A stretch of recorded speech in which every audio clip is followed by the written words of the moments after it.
வாய்க்கில மைக்க விட்டு காது வழியா எடுப்பீங்க. எப்படா இவனை அடக்கலாம்? பொறாமப்படுறாள் இந்த கூல் சுரேஷ் இல்ல. ஒருத்தரையும் வாழ்கன்னு சொல்லிதான் இந்த கூல் சுரேஷோட பழக்கம். அவரோட கல்யாணம் அது இதுல எல்லாம் சாப்பிட்டு இருக்கேன். ஆனா எல்லாரும் என்ன பண்றீங்க, யூடியூப்ல தான் போய் உட்காடுறீங்க. அவங்க 2 பேர் நம்பர் இருந்தா கொடுங்க. டேய் எப்படா நீங்களாம் இப்படிலாம் வேலை செய்றீங்க, அதுக்கான மாத்திரை மருந்து எதுவும் போடுறீங்களா அப்படின்றத தயவு செஞ்சு சொல்லுங்க. குள்ளமா ஒரு பையன் இருப்பான், அவன் பேர் பிளாக் பாண்டி. பிளாக் பாண்டின்னு ஒரு தம்பி இருக்கான், அவனும் நடிகர் தான். பார்த்துருக்கீங்களா?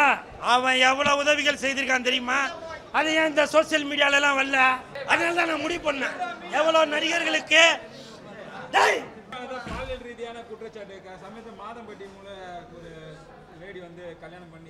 ஏங்க அதாங்க அவங்கவுங்க வசதியாக இருக்காங்க. ஒரு பொண்டாட்டி இல்லை, 1000 பொண்டாட்டி வச்சுருக்காங்க. எங்களெல்லாம் ஒரு பொண்டாட்டி வச்சே சமாளிக்க முடியல. அதனால் தயவு செஞ்சு அந்த மாதம்பட்டியோட நம்பரும் இன்னொரு தம்பி பேர் என்ன, அவங்க 2 பேர் நம்பர் இருந்தால் கொடுங்க. டேய் எப்படா நீங்களாம் இப்படிலாம் வேலை செய்கிறீங்க, அதுக்கான மாத்திரை மருந்து எதுவும் போடுறீங்களா அப்படின்றத தயவு செஞ்சு சொல்லுங்கள்.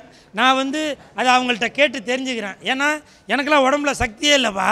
எப்படி அவங்க எப்படி அவ்வளோ தெம்பாக இருக்கிறாங்க என்னன்னு தெரியல.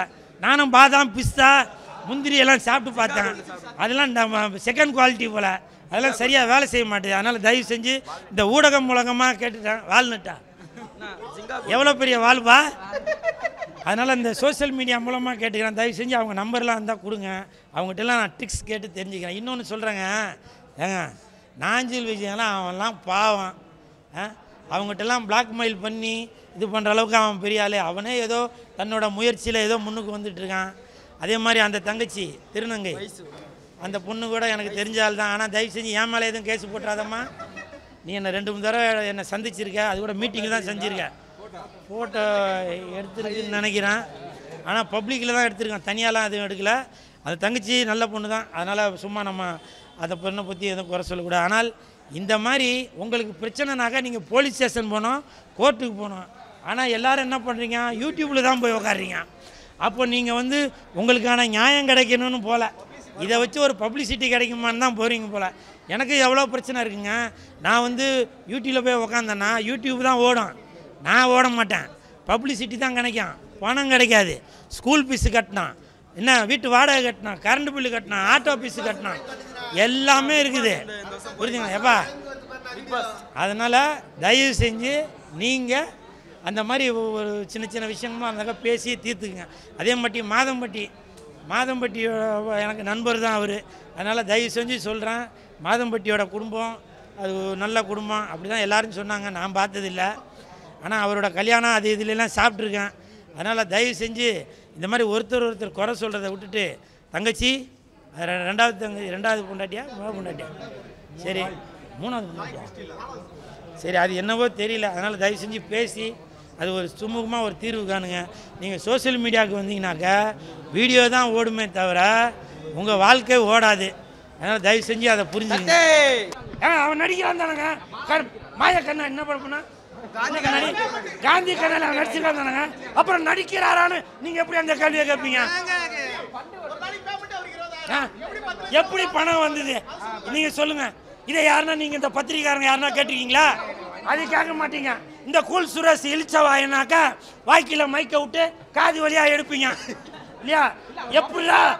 எப்படா இவனை அடக்கலாம்? எப்படா கூல் சுரேஷ அழிக்கலாம் ஒழிக்கலாம் அப்படின்னு சொல்லி தான் பார்ப்பீங்க. இப்போ நான் சொல்கிறேன், தம்பி கேபி பாலா பண்ணட்டும், நல்ல விஷயந்தான். நான் அந்த தம்பிக்கு வாழ்த்துக்களை சொல்கிறேன். நானும் எனக்கு நினைவு தெரிஞ்சதுலேருந்து நான் என்னால் முடிஞ்ச உதவிகள் பண்ணிட்டு தான் வரேன். குள்ளமா ஒரு பையன் இருப்பான், அவன் பேர் பிளாக் பாண்டி. பிளாக் பாண்டின்னு ஒரு தம்பி இருக்கான், அவனும் நடிகர் தான். பார்த்துருக்கீங்களா? அவன் எவ்வளோ உதவிகள் செய்திருக்கான் தெரியுமா? அது ஏன் இந்த சோசியல் மீடியாலலாம் வரல? ஏன் வரல சொல்லுங்க. என்ன வேணான்ட்டாங்க? வேணான்னாக்கா நீங்க ஒரு தம்பி நல்ல விஷயம் பண்றாங்கன்னா அது அவனுக்கு நீங்க சப்போர்ட் பண்ணி நீங்க உங்களோட ஆதரவை தெரிவிக்க வேண்டியதானுங்க. ஒருத்தன் ஜெயிச்சு வந்துட்டாங்க மட்டும், என் தம்பி ஜெயிச்சிட்டான், என் வீட்டில் இருக்கவன் ஜெயிச்சிட்டான், நானே ஜெயிச்ச மாதிரி இருக்கு. இதுக்கு ஒரு பிரஸ் மீட்டு தியேட்டரில் இருக்கவங்களுக்குலாம் வேற ஃப்ரீ ஷோ. என்ன நியாயம் அது? என் தம்பி தான் கேபிஐ பாலா, என் தம்பி தான், நான் ஒத்துக்கிறேன். ஏன் நீங்கள் அந்த பிளாக் பாண்டின்ற அந்த தம்பி பண்ண விஷயங்களை ஏன் நீங்கள் வெளியில் காட்டவே இல்லை? சொல்லுங்க. ஏங்க யாருங்க சொன்னது? நான் ஒரு படத்துக்கும் சப்போர்ட் பண்ணிட்டு இருக்கேன், புரியுதுங்களா? பொறாமப்படுற ஆள் இந்த கூல் சுரேஷ் இல்லை. ஒருத்தரையும் வாழ்கன்னு சொல்லி தான் இந்த கூல் சுரேஷோட பழக்கம், புரியுதுங்களா? இந்த கூல் சுரேஷ் கேபிஐ பாலா மட்டும் இல்லை, அவனை மாதிரி நல்லது பண்ணுற எல்லா தம்பிகளுக்கும் நான் வாழ்த்துக்கள் சொல்லிட்டு தான் இருப்பேன்.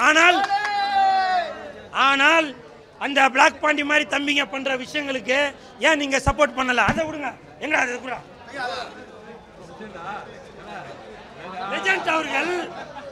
லெஜண்ட் சரவணன் அவர்கள், அவர்களுடைய ரசிகர் மன்ற தலைவர் முத்துதுரை அவர்கள் இப்போ வரைக்கும் மக்கள் பணியில் அவர் ஆட்டோ வாங்கி தராது, அரிசி பருப்பு கொடுக்குறாரு, ஏழை எளிய மக்களுக்கு ஸ்கூல் ஃபீஸ் கட்டாரு, இப்படி எல்லா விஷயங்களும் பண்ணிட்டு இருக்காரு.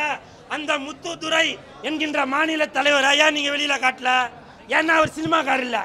சினிமாக்காரனாக்கா ஜிங்குச்சான்னு நீங்கள் ஜால்ரா போடுவீங்க இல்லையா?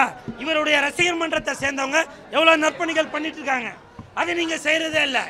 அதனால தான் நான் முடிவு பண்ணேன், எவ்வளோ நடிகர்களுக்கு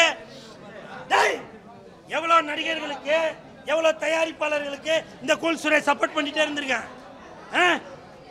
அதெல்லாம் பார்த்தா நன்றி விசுவாசமே இல்லை. அதுலேருந்து முடிவு பண்ணேன், ஒரு நல்ல மனிதருக்கு தண்ணியில இருக்கும் மீன் நான் லெஜண்ட் ஃபேனு, தண்ணியில இருக்கும் மீன் நான் லெஜண்டோட ஃபேனு, தண்ணியில இருக்கும் மீன் நான் லெஜண்டோட ஃபேனு, தண்ணியில இருக்கும் மீன் நான் லெஜண்டோட ஃபேனு. ஒரு ஒரு பரப்புரையை ஆரம்பிக்கிறாரு, ஒரு மீட்டிங் போடுறாரு. ஏன் அது நல்ல விஷயம் தானே? ஏன் சனிக்கிழமைனா நீங்க ஒத்துக்க மாட்டீங்களா? சனிக்கிழமை அன்னைக்கு தான் 9 நவகிரகங்களை நீங்க சுத்தி வருவீங்க. அது உங்களுக்கு தப்புன்னு தோணலையா? விஜய் சார் அன்னைக்கு அந்த மாநாடு நடத்துறதுதான் உங்களுக்கு பிரச்சனையா? சனிக்கிழமை அன்னைக்கு தான் பெருமாள் கோயிலுக்கு போவீங்க, அது உங்களுக்கு பிரச்சனை இல்லையா? விஜய் சார் மீட்டிங் நடத்துறதா உங்களுக்கு பிரச்சனையா? சனிக்கிழமை அன்னைக்கு தான் பெருமாள் கோயிலுக்கு போவீங்க, அது உங்களுக்கு பிரச்சனை இல்லையா? சொல்லுங்க, அதுதான் உங்களுக்கு பிரச்சனையா? இப்பவும் சொல்றேன், தண்ணியில இருக்கும் மீன் நான் விஜய் சார் ஃபேனு, தண்ணியில இருக்கும் மீன் நான் விஜய் சார் ஃபேனு, தண்ணியில இருக்கும் மீன் நான் லெஜண்டோட ஃபேனு, தண்ணியில இருக்கும் மீன் நான் லெஜண்டோட ஃபேனு. மீட்டிங் நடக்கிறத தவறாக யாரும் பேசாதீங்க. ஒன்றும் இல்லை, நான் சின்ன ஒரு உதாரணத்துக்கு சொல்கிறேன். நீங்கள் வீடு கட்ட ஆரம்பிக்கிறீங்க. நீங்கள் வீடு கட்டும் போது முதல் வேலையாக பக்கத்து வீட்டுக்காரன் என்ன பண்ணுவான்? நீ மண்ணை இங்கே கொட்டாத சொல்லுவானா இல்லையா? என்ன 2026 அமோக வெற்றி பெறும் சிஎஸ்கே கட்சி.